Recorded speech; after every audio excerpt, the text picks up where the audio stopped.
Right, so this is a kind of reckoning video, just to almost as a closure. So I'm not planning to concentrate on this car any longer. If things go wrong, I need to fix them, then we'll do more videos. But I've got it to a point where I'm using it as a daily driver, and I'm really enjoying it as a daily driver, and so I'm going to stick with it as that for the time being. It's not, and a lot of people say it's not finished, and it's not completely finished, and I agree with that. And so I thought I would have a little talk about where we are, what it cost, what's not being done, just so that, you know, everyone knows. So if we start with what has not been done, what's not been done or not been done, you know, needs to be done again. Well, let's talk about what's not been done, not working. I haven't got the overdrive working,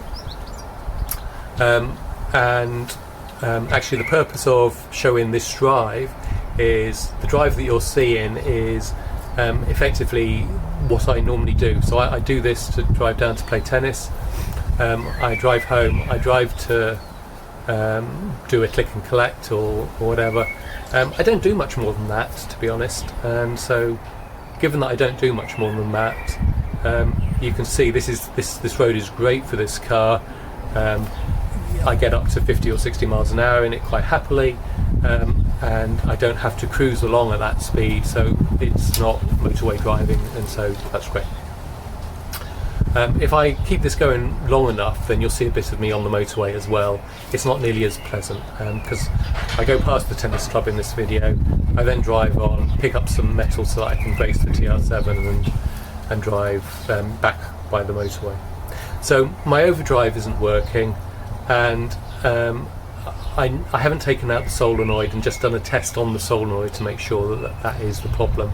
If it's not that, it's the whole transmission or gearbox, and I'm not going to try to take that out at this stage. So given that I'm happy that I'm not going to be doing sort of cruising in it, I'm quite comfortable not having the overdrive at the moment. My fuel gauge doesn't work properly in that you fill up the car, it only shows about 2/3 full. It then comes down as normal, and so I'm quite happy living with that. It's not a problem to me. I have got a new float to put in to see if that sorts the problem, but I haven't got around to doing it, and I'm not sure when I will get around to doing it now. The windscreen seal, if you go back a few episodes, at some point I talk about the windscreen and that I need to get that seal fixed. It was before I got the MOT, and I was worried that it wouldn't pass the MOT, and I haven't fixed it, and it did get through the MOT, and it's not leaking water through there. So with that in mind, I'm quite happy to leave it like that.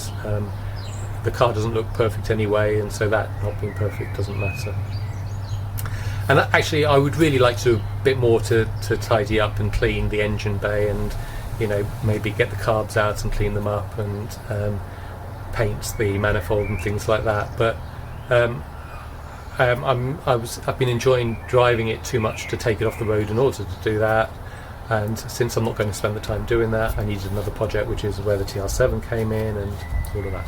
So if you look at it in terms of what I think needs doing, okay, the exhaust isn't in the right place because it's been bashed so badly, but when the exhaust needs replacing, I'll replace it and put it right at that point.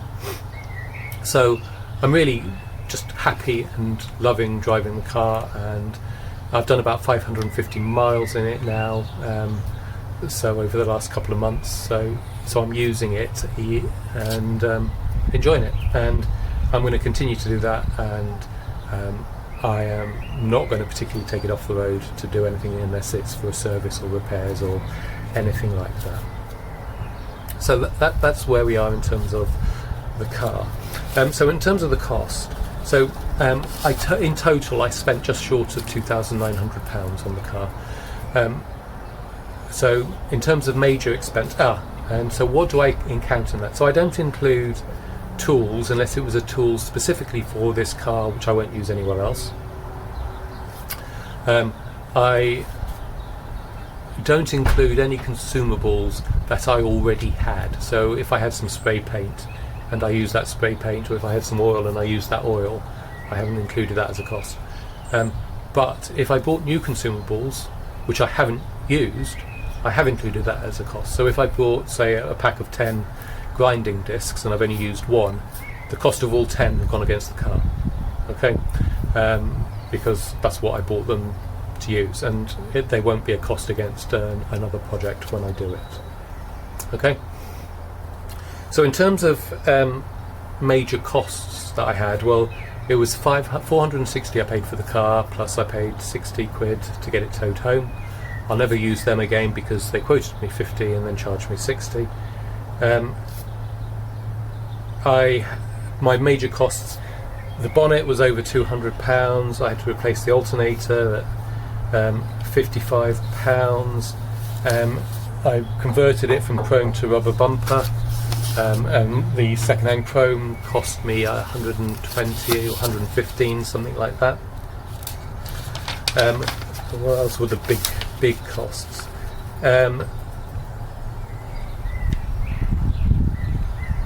So a front brake kit cost me £120. The rear suspension parts were £130. The front suspension stuff was about £100. The second-hand bumpers. Oh, another suspension bush kit at £85. So, that gives you an idea of where most of it went. Starter motor, £65. So, headlight kit, £95. So, just some of those headline numbers. Now, in there were some things which I shouldn't have had to spend money on. So, I bought a new starter motor because I was trying initially to start the engine running jumper cables from the Stag to the battery that was in the car. I wasn't getting a very good turn on it. I thought it was the starter motor at fault. I ended up taking the starter motor out and trying to take it apart and wrecking it. If I just bought a new battery in the first place and not do it via the jump leads into a dead battery, actually that old starter motor was fine. But I ruined it, so I ended up having a cost for that. I had a big cost for this bonnet, okay, and so I've got, where my own stupidity and not making sure it was locked down properly, it flipped up, wrecked the bonnet. So I had an over £200 cost there. So I think, and I haven't gone through it in detail, but I think I had about £350 of unnecessary cost due to my own stupidity. Okay. I've also had about £300 where I've spent money and haven't used the parts yet. So for example, I bought the whole brake kit.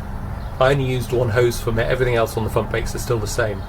And I will at some point when I need to replace the whole lot, but right now I've just got new kit. I've got new float. I've got a couple of the suspension straps for the rear because they sent me replacements when one broke. I got a bunch of stuff and I can't remember it all, but I've got I've got that, and then I have, and I don't know if you'd put it in the didn't need to spend it or in the I've got it for use later, but I bought 3 panels, and I bought them second hand, but they were unused second hand panels, I bought it when I was doing the driver's side, the rear, and I was trying to get that rear panel because I didn't know how I was going to fix the bottom, and I wanted that rear panel, and I paid 95 or 110 or something like that pounds for that rear panel, an inner sill and then an inner sill on both sides. And I got all of that for second hand for that kind of price. When it came to doing it, I decided I only needed to replace the bottom bit of that rear panel, and I could make a choice of either cutting it off from my repair panel and welding that in place, or trying to fabricate a panel. And so I had to go at fabricating the panel. I was satisfied with it, and so that's what got welded in place. and then filler to give it the shape. And I ended up doing the same on the other side as well, which was considerably cheaper and not such a good result probably in terms of the shape of it, but actually it's where I got the enjoyment. So that's what so I've still got those panels. I've got various kit which has a value, I guess, and I still have that. So that's good. So if I took that off as well, you know, I probably have got about 650 pounds worth between didn't need to spend and I've still got kit that I'm going to use at some point, which you could take off the project cost. So at that point I could have done the project for something like 2250. Now I haven't included tools in there, but I did need to have an air compressor, a welder, you know, a grinder, that kind of stuff, and I was buying those things anyway. I will use them on future projects, but if you had to include those as well, I probably spent £1,000. Probably not quite, actually.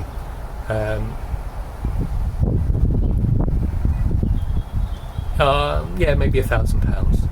Okay. On, I mean, the biggest ones being on the air compressor would have been about 350.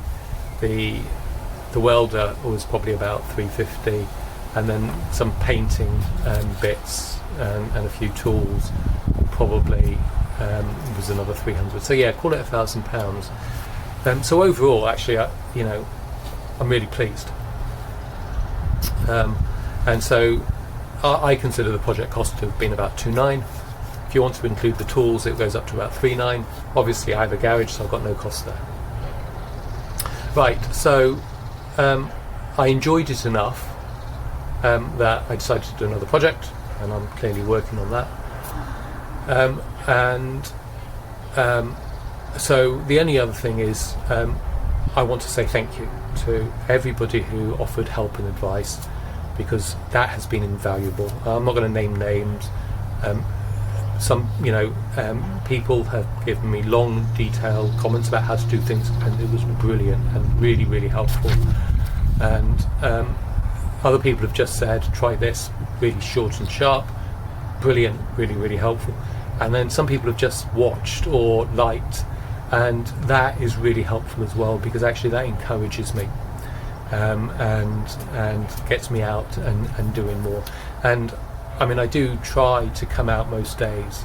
You know, there's Chef Touche who does Triumphs, and he talks about a power hour, and I do try to come out and just do an hour every day, even if I just come out and potter and look at things and don't do anything more. It gets me out for a little bit, and I usually find I'll then pick up and do a little bit of something, and that actually keeps me going as well. So all of that, but if it hadn't been for people watching and helping and supporting, I don't know that I would have finished and had the encouragement and the enthusiasm to keep going. And so I do hope you will continue to offer me encouragement and enthusiasm for my considerably longer and harder TR7 project. And yeah, that's it. Thank you to everyone for watching. I will leave the drive to go on for a little bit, and I'll fade it out. Where I'm actually going after I go, don't stop at the tennis club, I just keep going, and I head off to actually buy some metal bracing for the TR7 so that I can brace that properly in order to continue with the work. I hope everyone has enjoyed the videos and will enjoy them going forward. I also hope we come out of lockdown and everyone gets freed up to go out and drive and enjoy the cars you have. Thank you all for watching. Bye.